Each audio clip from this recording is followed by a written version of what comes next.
Pressure makes the diamond, but when you're in the depths of a software implementation, you must learn how to manage your emotions so that you are the calmest person in the room.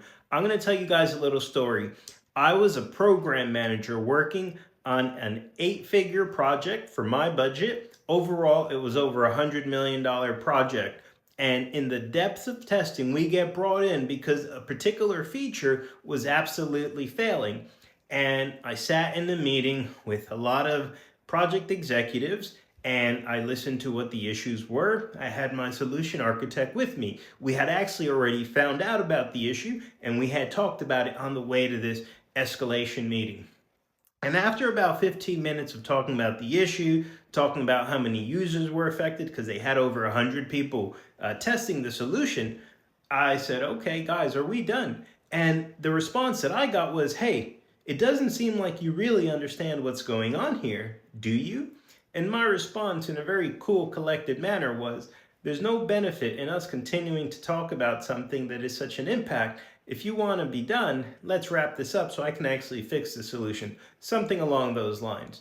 And it's important when you want to be operating as a world-class project manager or business analyst that once you figure out what's going on, that you get on to the business of solving it.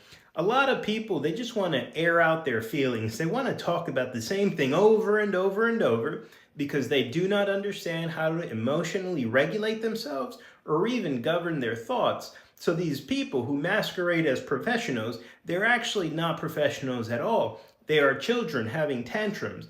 And this might not sound nice from someone talking about other executives or senior managers, but when you really understand that everywhere you go, you are dealing and interacting with adult children, people who bring their trauma, their extensive or limited life experience to work, then you have a better understanding of what you're actually dealing with. You're not dealing with some big scary person. You're dealing with a kid who used to get beaten at home and now they're a bully in a workplace. You're not dealing with someone who wants to nitpick a solution. You're dealing with someone who has a partner who is super critical and criticizes everything. Now, I'm not asking or telling you that you need to figure out everyone's emotional baggage. However, you need to understand when you're working in high stakes that people don't behave the way they do for no reason.